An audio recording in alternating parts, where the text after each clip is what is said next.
First contact, **. Lieutenant Jake Carter stood near the edge of the platform looking at the wide open land around the small research base on the moon called Outpost Helios. The sun was low and the sky had a strange blue hue which always made him feel like he was not on Earth anymore. Not that he needed a reminder, because everything around him was cold metal silence and a feeling of being far away from home. He had been here for 6 months with only drones and messages from Earth for company. The mission was simple: watch the stars, scan for signals, keep the peace, and never interfere. It was boring and lonely, but peaceful and safe.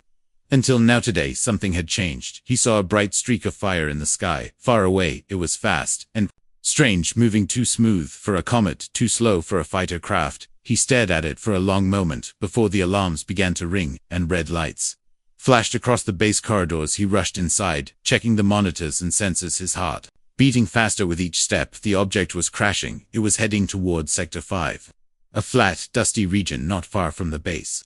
Its heat signature was massive, but it was cooling fast, which meant it was not a missile or weapon. It was something alive, maybe a ship, maybe more. He grabbed his helmet and ran out to the rover. The tires kicked up gray dust as he drove fast across the empty land toward the crash site. When he reached the place, he stopped the rover and stared in shock. The object had landed with force but had not exploded. It was a silver-black craft with smooth edges and glowing lines running along its surface. It was shaped like a teardrop, but as big as a shuttle, and steam was rising from it, like breath from a wounded animal. Jake stepped closer, with caution, pointing his scanner at the craft. It was Zanari tech. He had seen images before, but never thought he would see one in real life.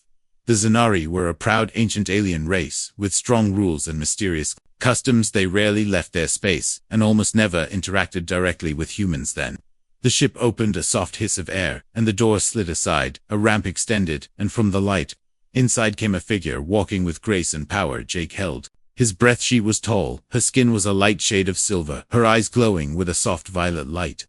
Her body was shaped like a human woman, but more perfect. Her presence was strong, her chest full and proud, her suit tight but royal-looking, marked with golden lines that pulsed gently. She looked directly at Jake, with a face calm and serious. "I am Ambassador Thalvora of the Zanari," she said, her voice calm but strong.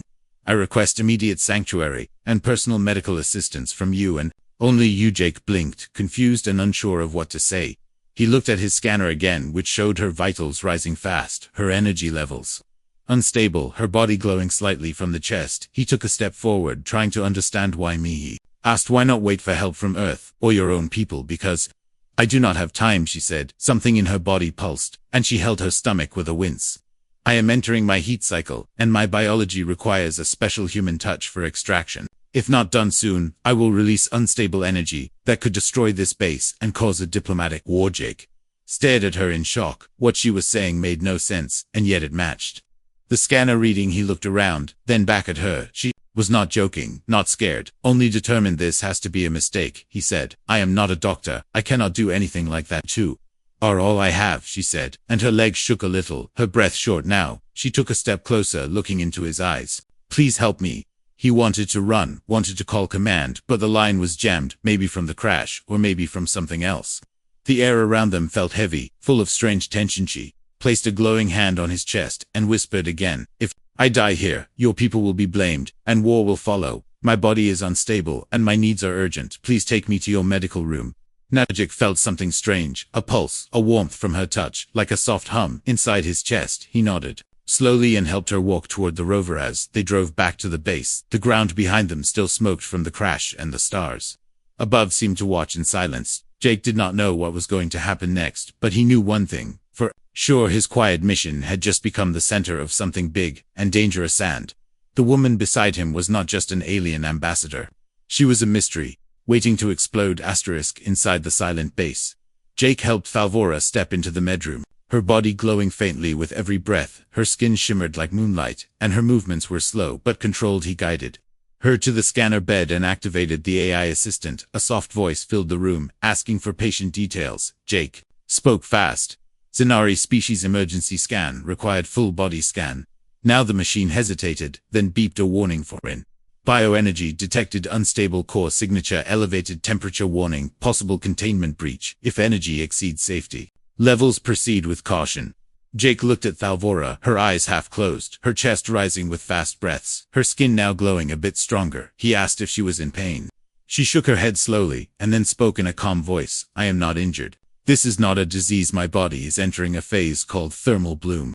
It is a part of our natural cycle, but mine has become unstable due to the crash and the exposure to this environment. Jake asked what could be done to stop it. Her answer came like a blade through the air. You must extract the bloom energy manually through my gland chamber. Jake blinked, confused, and asked where that chamber was and how to access it. Thalvora placed her hand gently over her chest and replied, it is located behind the upper layer of my central form. It is where the energy collects, and if it is not removed, it will reach critical levels within a short time. The machine confirmed her words with another scan. Pulse rising, energy levels nearing dangerous zone, time remaining until overload 30 minutes. Jake stepped back, thinking hard, his mind racing. No training had prepared him for this situation.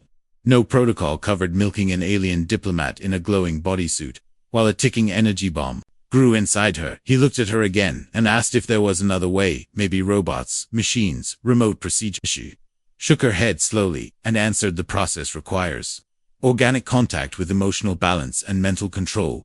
Robotic systems cannot link with my nervous field, and any machine extraction could destroy both of us. Jake paced the room once, breathing hard, then stopped and looked directly at her. What happens if I fail? She looked back and said, my body will release a wave of energy that could destroy this base and send a signal to my people that I have been attacked by humans, which will cause war. He closed his eyes for a moment, thinking about Earth, thinking about his sister back home, thinking about his oath to protect life, not just human life, but all life. And then he nodded with a steady voice and said, tell me what I have to do. Thalvora lay back on the scanning bed, her body now glowing in soft purple pulses. She guided his hand to a smooth area near her chest and whispered, focus on steady pressure and calm mind. No rush, no fear, just connection and balance. Your human touch will regulate the flow and allow release. Jake followed her instructions, feeling warmth under his fingers, the skin soft but vibrating with strange pulses. The room filled with a low hum like music made of light. Her breathing matched the rhythm, and her eyes closed in focus. He felt the energy rising like water under pressure. The room shimmered with faint colors. Suddenly images flashed in his mind, scenes from her memory, a shining city made of glass towers, her people walking in grace, a throne room with fire in the sky, a meeting where angry voices argued about humans and danger, and then an image of Jake himself standing beside Thalvora on a platform with Zenari banners waving in the wind. He pulled back, startled, asking how he saw those things. She opened her eyes and replied, the gland shares more than energy, it shares thoughts, emotions, truths. I did not mean to send visions, but our minds are now briefly connected. He felt dizzy and sat down on the floor. Breathing hard, she looked at him with a calm face, but her glow began to fade. Slowly, the scanner now showed reduced pressure and balanced energy levels. She had been stabilized for now, but the peace did not last long. A sudden beep filled the room, and a message flashed on the main screen. Incoming signal from Earth Command, encrypted alert status. Red. Jake stood up fast and read the word Juneri ship detected near Earth system, demanding return of Ambassador Thalvora. Possible threat status, prepare for Esklaskin. He looked at her, eyes wide, and asked, did you contact your people? She shook her head and said, they must have tracked my crash pod. If they believe I am missing or harmed, they will act fast. Jake stepped away from the screen and tried to send a calm message back, but the system refused to send the signal, jamming in effect. Outside interference, likely from alien origin. He turned to Thalvora and said, we are trapped between two powers. One side thinks we took you, the other side thinks you betrayed them. She stood slowly, her body still glowing, but softer now, and she said, this is not just about survival, this is now about trust and choices and truth. Jake looked at her then, at the door of the room, and knew that something much bigger was coming their way. Asterisk. The room was silent, but it did not feel calm. The air was heavy with tension and energy. The walls seemed to hum with quiet vibration as Jake stood beside Thalvora, who now lay on the scanning bed, her body glowing like a distant moon. Her eyes closed, her breath slow but uneven, the patterns on her skin shifting like liquid light. He did not know what he was supposed to feel, not fear, not exactly, not confusion. Either it was something deeper, a pull from somewhere he could not see, something inside him responding to something inside her, like two signals crossing in the dark. Thalvora opened her eyes and spoke with a voice that sounded both near and far. The time has come. My energy must be released, or it will grow until it consumes everything around us. You must complete the extraction. Nojik swallowed hard, his mind full of questions, but none of them useful now. He stepped closer, looking at the glowing circle on her chest. The symbol he had touched before, the place where her energy was strongest, he reached out slowly and placed his hand on the circle. The skin beneath was warm but not hot, soft but not weak. It pulsed under his palm, in rhythm with her breath and something else. Something older than breath, older than time. Close your eyes, she whispered, and feel, not with thought, not with logic, but with trust and presence. Jake obeyed and closed his eyes. The moment he did, the hum in the room grew louder, not through his ears, but inside his chest, a low sound like singing through stone, like memory through water. He felt her energy moving through his hand, through his arm, into his body, not as pain, but as light, a current of feeling and memory and something else. Something alive. Images flooded his mind, not like dreams, but like echoes of another life. He saw a tower made of crystal standing in the middle of a storm. He saw Thalvira standing before a council, her face calm, while others shouted around her. He saw stars being born and stars being torn apart, and between it all he saw himself, not as he was now, but as something more, something with silver light in his eyes and ancient symbols on his skin, standing beside Thalvira. As others bowed before them, he opened his eyes, gasping for breath, his hands still on her chest, the glow now stronger, the pattern pulsing faster, like a heartbeat reaching its peak. Thalvira looked at him with eyes that held no surprise, only understanding. What was that, he asked, voice shaking. A glimpse, she said, of what might be, of what once was, of what could return if we choose the right path. Jake looked down at his hand, now glowing faintly, the color matching hers. He felt no pain, but he felt changed. Like his blood remembered something his body had forgotten. The scanner beside them beeped softly, its screen showing stable energy levels. The danger had passed, the extraction was complete for now. Jake stepped back, letting his hand fall to his side, his mind still racing with what he had seen, and felt he had touched something bigger than himself, and it had touched him. Back. Thalvira sat up slowly, her glow dimming to a soft shimmer, her breath steady, her voice calm. "You were not just chosen by chance," she said. "You carry something rare, something old, something powerful, and I was sent not just to find help, but to find you." Jake stared at her, the truth settling over him like a weight and a shield. At the same time, he wanted to ask more, but the base shook suddenly. A low rumble from deep below the scanner blinked red, and the emergency lights flashed across the walls. He ran to the console and checked the feed, his heart pounding. The outer cameras showed movement, something large, something fast, moving through the shadows beyond the crash site. Not human, not zip. Turned to Thalvira, who was already standing, her face tense, her voice low. "The Krell. They have followed me here. I had hoped we would have more time, but they never sleep, they never wait." Jake looked back at the screen and saw the figure clearer now. Tall and thin, with limbs too long and eyes like holes in space, it moved like a shadow wearing armor, and behind it more shapes. More shadows, more death. He knew the Krell only by name and rumor, a race that lived in war, that fed on fear, that turned peace into weakness, and now they were here on his base, hunting her, maybe hunting him.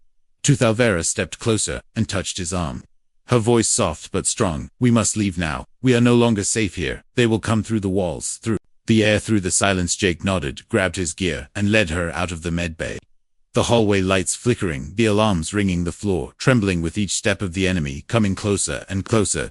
They ran side by side down the corridor, toward the lower tunnels, the only place left untouched by the breach, the only place where the Krell might not find them, at least not yet. And as they disappeared into the shadows below, Jake felt the energy in his chest pulsing again, not with fear, but with something new, something rising, something ready. Inside the base, the silence felt louder than before. The walls seemed to breathe with the hum of power, and the air held the weight of unspoken fear. Jake stood alone in the control room, staring at the screen where Earth Command kept sending the same signal over and over, encrypted messages blinking in red, demanding answers about the alien presence and the sudden loss of stable communication behind him. Thalvira entered slowly, her footsteps silent, her body wrapped again in her suit, but her glow dimmed. Her expression was calm, but something in her eyes had shifted.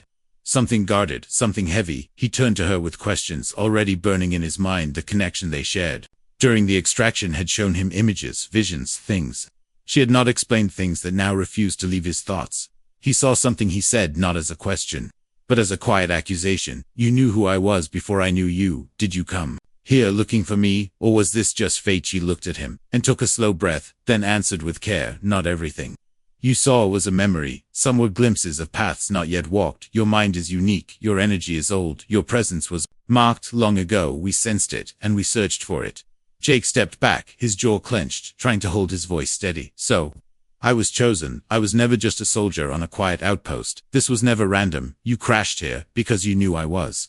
Thalvira nodded slightly, her eyes not leaving his eye.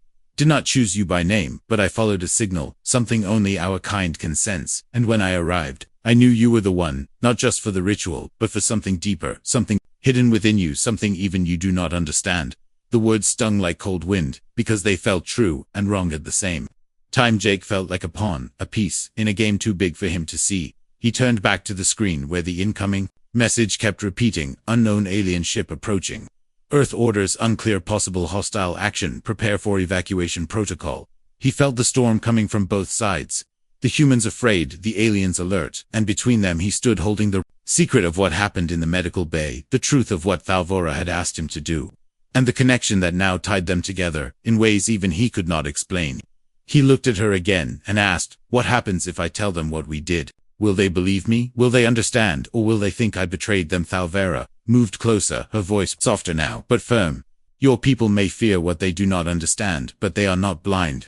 You must show them truth, not just with words, but with proof. We do not have much time. The Zenari will arrive soon, and if they see me weak or captured, they may respond with force. Jake opened the data log and replayed the scanner recordings, the glowing pulses, the energy readings, the voice logs. Everything recorded during the extraction. He copied it into a secure channel and sent it to the diplomatic corps on Earth's flagged urgent, flagged life critical. Fora screen flickered for a moment, then went dark. Signal blocked, interference detected. External source. Jake cursed under his breath and slammed his fist against the console. Someone was jamming the channel. Not Earth, not Zenari. Something else, something watching. Suddenly, the lights flickered, the floor trembled slightly, and the motion. Alarm screamed from the hallway. He grabbed his rifle and ran toward the security feed. What he saw made his blood turn cold. A dark shape was moving outside the base, large and fast, with legs like knives and skin that bent the light around. Ithavera came up behind him, her face pale. That is not one of mine, that is Krelltech. They must have followed my crash. Their swarm feeds on conflict. They want war between our kinds. Jake understood now, the jammed signals, the sudden alert, the missing messages. The Krell had been watching and waiting, and now they had made their move. He turned to Thalvora and spoke with a new strength in his voice. We are not running, not this time. We hold the base, we send the truth, and we serve her. Thalvora nodded, and her body began to glow again, not just with energy but with purpose. Her eyes shone with something more than fear, something close to hope. They moved through the base together, side by side, soldier and diplomat, no longer strangers, no longer just pieces in someone else's plan, but something new, something dangerous. The base lights turned red, the doors locked, the shields activated, and from the far wall, the enemy stepped into view. One creature, tall and silent, with blades for hands and eyes like cold stars. Jake raised his weapon, and Thalvora raised her hand, energy gathering in her palm, and the air around them turned to fire and thunder, as the battle for truth began. Smoke filled the hallway as the alarms screamed, and red lights flashed across every metal wall. The air was thick with dust and heat as Jake ran down the corridor with Thalvora right behind him, her glowing hand lighting the way, like a torch of living fire. The Krell had breached the outer door, and the base was no longer safe. The enemy had moved fast with silent steps and deadly blades, and now they were inside. Hunting. Jake led the way to the lower tunnels, an old mining system under the research base, no longer used, but still intact. It twisted through the rock like a maze, and he knew its paths better than anyone. They reached the hatch and forced it open, the cold air rushing up like breath from the deep. He helped Thalvora through and sealed the hatch behind them. The lights above died, and only her glow remained as they descended into darkness. They moved in silence for a while, their steps echoing in the tunnels, the sound of distant metal scraping against stone behind them.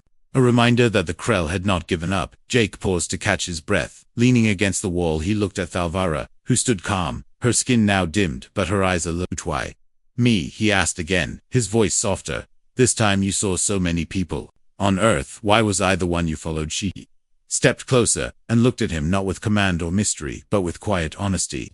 Your energy called to me, not your body, not your rank, but your spirit. We needed someone who could hold the weight of connection, someone who would not run from truth or fear, someone who could feel more than just duty. Jake looked away, unsure of what to say, unsure if he was that man, or just someone caught in the middle of something larger than life. He moved forward, and she followed. The tunnels slowly began to warm. The light in her skin started to grow brighter, and she finally spoke again. We are close to a chamber where we can rest. It is safe and hidden. I marked it when I scanned the area before the crash. They reached the chamber minutes later, a small open space carved into the rock with smooth walls and old supplies stored in sealed boxes. It was quiet here, the air clean and still, They sat on the ground across from each other. Jake took off his gloves and looked at his hands stained with dust.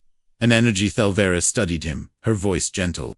Now your body has changed since the ritual. Your cells are shifting, adapting. You carry some of my energy.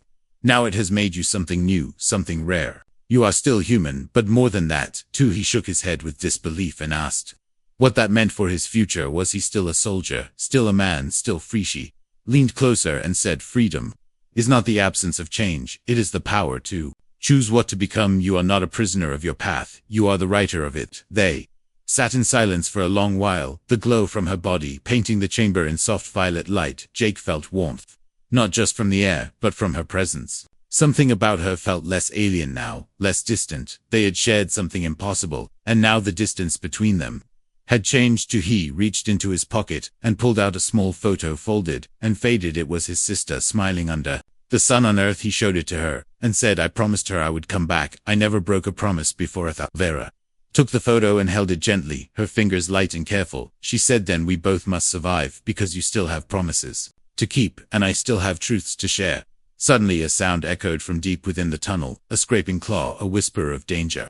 Jake grabbed his weapon and stood in front of her, ready to protect, ready to fight again, but she placed a hand on his arm and whispered, wait, listen.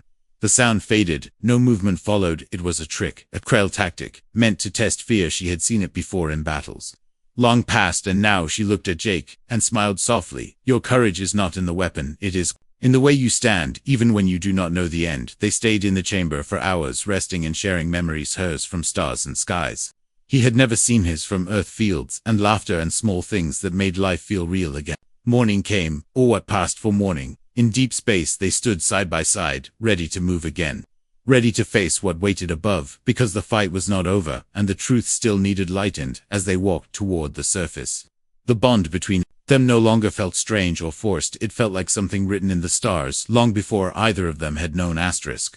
The air above the chamber was sharp and cold as Jake and Thalvera stepped out into the fading light. The sky above them no longer clear, now filled with strange clouds that shimmered like oil on water. Something was wrong in the air, something heavy and alive. Jake felt it deep in his chest, a pull like gravity, trying to drag his thoughts away from the moment they had traveled through tunnels and shadows to reach this point. Now they stood near the wreck of her ship, the crash site, still smoking faintly. Even after all this time, the silver metal now cracked and broken, like the shell of a forgotten god. Thalvera walked ahead slowly, her eyes searching not for danger but for memory. She stopped near the core of the wreck and knelt down, brushing aside dust and stone with hands that moved like whispers. Here it is, she said, and Jake stepped closer, watching as she uncovered a hidden chamber, a smooth orb of light pulsing within a metal cradle, ancient tech fused with bone and energy. This device holds what I came to protect, she said. Not just my body, not just my mission, but a code passed down from the first of my kind. A living map, a message, a design, and part of that design now rests inside you. Jake stared at the orb and felt something inside his head shift, a pressure building behind his eyes, a voice without sound telling him this moment was no accident, this place no coincidence. He asked her what she meant by design, and she looked at him with eyes full of both sorrow and pride. You are not fully human, she said. Your blood carries traces of something old, something hidden for generations on your world. A seed was placed long ago by a Zenari explorer, who came in peace and vanished in war, his legacy scattered across time, waiting for the right vessel, waiting for you. Jake stepped back, his breath tight, his thoughts spinning. How could he be anything but human? How could his life be part of something written before he was born? He looked at his hands, at the way they now shimmered faintly when the light touched them, and knew deep inside she was not lying. He asked if Earth knew, if anyone had ever told the truth about this secret, and Thalvera shook her head gently. No, your people do not see the layers beneath. They study stars, but not the dust between them. They listen for signals, but not for whispers. Earth was not meant to awaken, yet not until the Krell began to move. Jake turned his eyes to the sky, the clouds now twisting into sharp-lined shapes too perfect to be natural. He could feel it now, something else watching, something old and cold and waiting. He asked what the Krell wanted, and Thalvera stepped closer, her voice like a blade wrapped in silk. The Krell do not want land or power, they want silence. They feed on the end of stories. They waited until your kind reached the edge of the stars, then they pushed one race against the other, waiting for war to break the sky open. Once war begins, they come to feed. She placed the orb into his hands, and its light pulsed with sudden warmth, not heat, but memory. 1,000 images rushing into him. In a blink, warships in the dark, Explosions that tore planets in half, voices screaming, then silence again, always silence. You were meant to carry peace. She said you were meant to stop what is coming, but you must choose. It cannot be forced. The energy inside you is strong, but only your will can guide. Ichik looked at her, and saw not just an alien, not just a diplomat, but someone who had walked away from her people, her command, her world to find something better, not for herself, but for them both. He felt something shift in his chest, not fear, not doubt, but fire. He said, then we stand together, not as soldier and ambassador, but as truth and shield. We send the message, we show the proof, we stop the Krell from starting what they cannot finish. Thalvira smiled for the first time, not as a leader, not as a warrior, but as someone who had hoped and waited and now believed. She reached out and touched his chest, and the orb faded into his skin. It's light now, part of him forever. Suddenly the air cracked with thunder, not from the sky, but from deep below the ground, split, and a shadow rose, a shape with wings made of shadow and eyes like suns. The first Krell revealed its form and screamed without sound. The world shook under its fury. Turned to Thalvira, his voice calm. We fight not because we must, but because we choose to, because life means more when it is shared, when it is protected. They stood together, the light from within him burning brighter than the fire around them, and the sky opened, not with fear, but with the rising song of something new. The ground shook under their feet as the Krell rose from the shadows, its body, a mass of shifting blades and black mist, its eyes burning with light older than stars. It moved like smoke, given muscle each step, leaving behind a scar in the earth. Jake stood firm, his hands glowing with the pulse of the orb, now buried in his chest, his breath slow but strong. Thalvira beside him, her body wrapped in ribbons of energy, her voice calm even in the face of the storm. They had come to this place, not as enemies, not as strangers, but as something new, something born of war, but shaped by choice. The Krell hissed without sound, its limbs unfolding like broken wings, ready to strike, ready to end what it could not understand. Jake took a step forward, the energy inside him rising like a tide. He could feel the memories of the orb, the voices of the Zenari, the rhythm of the stars, the pain of lost worlds all flowing through him. He reached into that storm and pulled strength, not from power, but from purpose. He looked at Thalvira, and she nodded once, her eyes locked with his together. They moved not with fear, but with fire. Jake raised his hand, and the air cracked with light, a beam of golden force slamming into the Krell, pushing it back. For only a breath, but it was enough. Thalvira followed her hands, drawing ancient symbols into the sky, each one a word from her language, each one a shield of meaning. The Krell shrieked again, its form unraveling, then knitting itself back like a wound, refusing to close the fight, became a storm of motion, Jake dodging and striking. Thalvira weaving spells of light and memory, the Krell a shadow that refused to break it. Lashed out with claws that bent time, with voices that turned thought to ash, but the bond between them held strong, their energies linked through choice and sacrifice. Jake felt every impact like a bell ringing in his bones, but he never stepped back, never let doubt in. He remembered his sister, her laughter, the promises. He made the hope in Thalvira's eyes, the dream of something better. He used that memory like armor, and pressed forward, each attack pushing the Krell toward the center of the wreckage. There Thalvira called upon the last of her strength, her hands glowing with fire drawn from the core of her being. She spoke a word older than language, a word that meant ending and beginning. In truth, the ground split around the Krell, and for a moment it paused, as if confused, as if it had never heard such a sound before. Jake ran into that pause, his fist wrapped in golden flame. He struck the center of the creature, where its light pulsed with hunger and history and pain. The impact sent a wave through the air, a soundless scream that echoed in the bones of the earth. The Krell staggered, and its shadow began to fade piece by piece. It fell apart, not in death, but in surrender, its form returning to the dust from which it had come. The silence that followed was not empty, it was full of breath and heartbeat and memory. The sky above them cleared, the strange clouds breaking like glass under sunlight. The base behind them flickered with life systems coming back online, signals flashing through the air.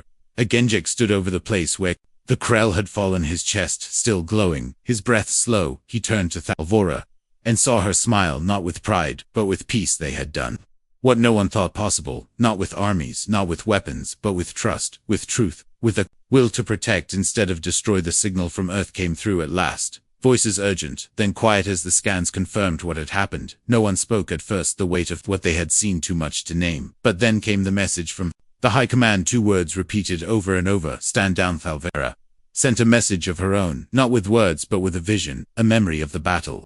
A memory of the bond between 2 souls who chose peace over power, and it spread across space, touching both human and Zenari minds, like a song carried on wind weeks past. The wreckage was cleared, the base rebuilt. Jake was offered medals, promotions, positions of power. He refused them all. Instead, he asked for a ship, a small one with room for two and a long-range scanner. He had more questions now, and he needed to find the answers himself. Thalva joined him not as a diplomat, not as a guardian, but as a traveler with stories still unwritten. Together, they left the base not with orders, but with hope, searching the stars for others like them, for signs of life, for whispers of truth, and far across the stars in a place where the light does not reach the Krell, Queen watched the recordings of the battle, her many eyes narrowing, her voice a whisper across empty worlds. He has awakened, the key has turned, prepare the next phase. But for now the stars were quiet, and the ship moved through space like a dream, like a beginning, and two voices echoed through the dark, not in fear, not in warning, but in promise. We are still here.